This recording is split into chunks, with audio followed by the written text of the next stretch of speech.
Hi hello வணக்கம் மக்களே. நான் உங்கள் Karthik. Welcome to Karthik talks. இன்றைக்கி நம்ம பங்களா எபிசோடோட 7வது பக்கத்தை பார்க்கலாம்.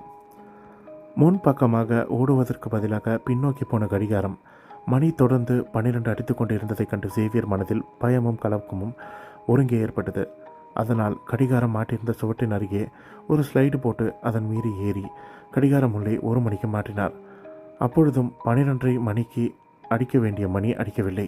அதே சமயம் அவர் நின்று கொண்டிருந்த ஸ்டூலை யாரோ இழுத்து விட்டது போல் அது ஒரு பக்கம் சாய சேவியர் கீழே விழுந்து விட்டார். விழும்போது கட்டில் அருகே இருந்ததால் அதன் மீது விழுந்ததால் தலைக்கு அடிபடவில்லை. முழங்கால் மட்டும் கொஞ்சம் அடி. ஸ்டூலை யாரோ இழுத்து விட்டது போல அவருக்கு தோன்றியது. முழங்காலை நன்றாக தேய்த்து விட்டு கொண்டு நாற்காலியில் வந்து அமர்ந்தார். இந்த சம்பவம் இங்கே நடந்தபோது தான் ஜோன்ஸ் பங்களாவை நோக்கி தனது மோட்டார் சைக்கிளில் போய் கொண்டிருந்தான்.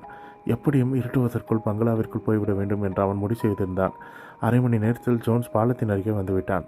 பாலத்தை பார்த்தவுடன் அவனுக்கு வியப்பு. எப்போது வேண்டுமானாலும் அது கீழே விழுந்துவிடும் நிலையில் இருந்தது. ஜோன்ஸ் உற்று பார்த்ததில் கார் போன சுவடு பாலத்தில் தெரிந்தது. காரே போயிருக்கும்போது என் மோட்டார் சைக்கிள் போகாதா என்று நினைத்த ஜோன்ஸ் அந்த பாலத்தின் மீது தன் வண்டியை விட்டான்.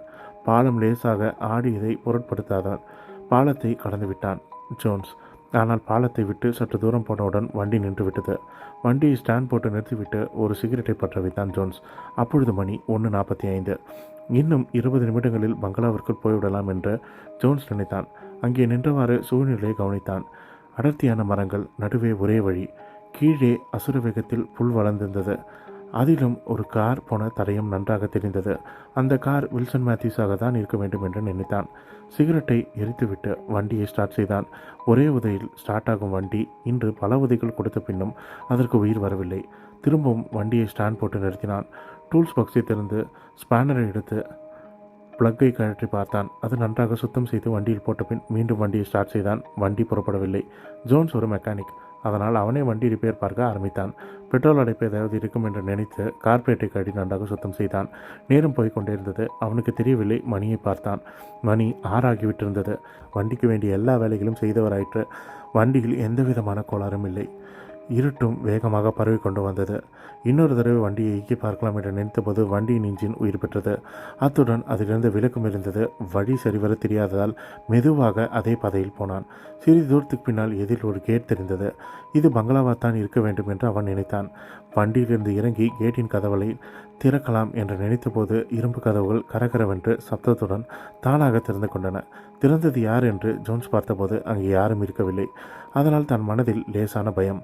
மனதிலும் உடம்பிலும் தைரியத்தை வரவழைத்து கொண்டு பங்களாவை நோக்கி போனான்.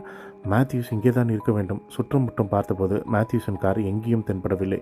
மோட்டார் சைக்கிளை போர்ட்டிகோவில் நிறுத்திய பின் முன்வாயிலை அடைந்தான் ஜோன்ஸ். கதவை மட்டும் முன்கதவு தானாக திறந்தது.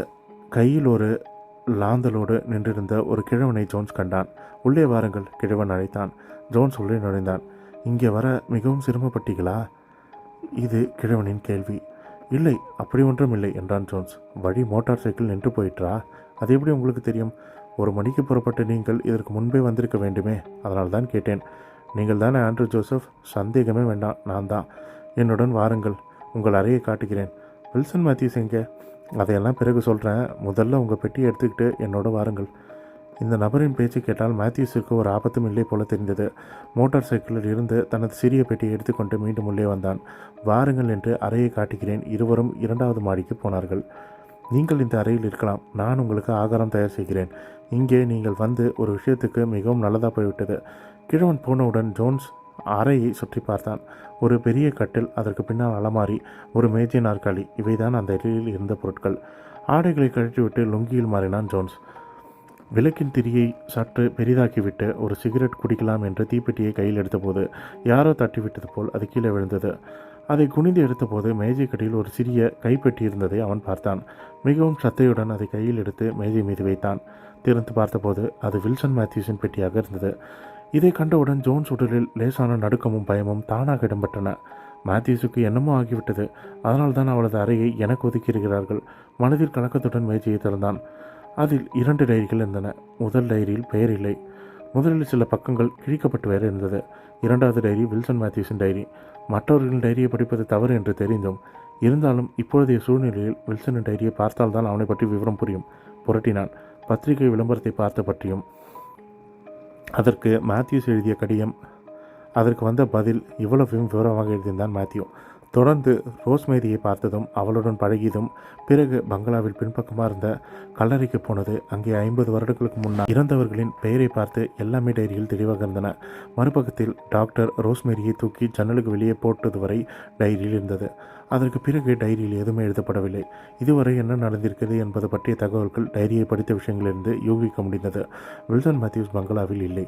அவருக்கு ஏதோ ஆபத்து ஏற்பட்டிருக்க வேண்டும் என்று ஜோன்ஸ் நினைத்தான். அந்த நினைவுகளோடு இருந்தவனை ஆண்ட்ரூ சாப்பிட்டு அழைத்தபோது ஜோன்ஸ் பயந்து தான் போய்விட்டான். நீங்கள் சாப்பிடுங்கள், நீங்கள் சாப்பிட்ட பின் தான் நான் தூங்கப் போவேன் என்றான். ஜோன்ஸ் சாப்பிட்டு போகும்போது அந்த அறையில் தங்கியிருக்கும் இன்னொரு ஆள் எங்கே? முதலில் வந்தவர் யார்? அவர் என்னவானார் என்பதை நீங்கள் கேட்டாலும் நான் சொல்ல மாட்டேன். நீங்கள் கேட்கவும் கூடாது. இதை இப்பொழுது தெரிந்து கொள்ளுங்கள். நான் என்று சொன்ன கிழவன் அடுத்த அறைக்குள் போய்விட்டான். சாப்பாட்டை முடித்துக்கொண்டு ஜோன்ஸ் தன் அறைக்குள் வந்து சேர்ந்தார். கட்டிலில் பின்னால் இந்த அறமறையை திறந்து பார்க்க நினைத்தபோது அங்கே ஒரு பெண் நின்று கொண்டிருந்ததை ஜோன்ஸ் கண்டான். அவளது கையில் ஒரு புத்தகம் இருந்தது. எப்படி இந்த அறைக்குள் வந்தீர்கள்? உங்களை நான் பார்க்கவே இல்லையே. நான் இங்கேயே தான் இருக்கிறேன். நீங்கள் தான் என்னை பார்க்கவில்லை என்றாள் அவள். நீங்கள் யார்? எனக்கு தெரியவில்லையே. என் பெயர் ரோஸ்மேரி ஜேக்கப். பக்கத்தில் தான் குடியிருக்கிறேன் என்று சொன்னவள் மிகவும் சுதந்திரமாக கட்டிலில் அமர்ந்தாள். கையில் என்ன? இது ஒரு மாந்திரிக புத்தகத்தின் 5ஆம் பாகம். நான் இதை படித்து கொண்டிருக்கிறேன். எதற்காக இதை படிக்கிறீர்கள்? இதை படித்து அதில் உள்ள பல விஷயங்களை பற்றி தெரிந்து கொண்டு அதன்படி நடந்தால் பல விஷயங்களை சாதிக்கலாம். ஆனால் எனக்கென்று ஒரு லட்சியம் இருந்தது. அதை நிறைவேற்றிக் கொள்ளத்தான் இதை படிக்கிறேன். நீங்கள் என்னோடு வாருங்கள் என்று அவனை அழைத்தாள். இருவரும் அறை விட்டு வெளியே வந்து படிக்கட்டுகள் வழியாக இறங்கி முதல் மாடிக்கு வந்தார்கள். அங்கே இருந்த ஒரு அறைக்குள் போக ஒரு விசாலமான ஹாலாக இருந்தது. அறையில் ஒரு பெரிய கருப்பு நிற திரைச்சாலை தொங்கிக் கொண்டிருந்தன. அதை அவள் ஒரு பக்கமாக இழுத்து தள்ளிவிட்டாள். அங்கே கண்ட காட்சியை பார்த்த ஜோன்ஸ் திடுக்கிட்டு பின்வாங்கினான். இத்தோட இந்த 7வது பாகம் முடியுது. மீண்டும் நாளைக்கு அடுத்த பாகத்தை பார்க்கலாம். மறக்காமல் சேனலை சப்ஸ்கிரைப் பண்ணுங்கள், வீடியோவை லைக் பண்ணுங்கள், ஷேர் பண்ணுங்கள், கமெண்ட் பண்ணுங்கள். தேங்க்யூ.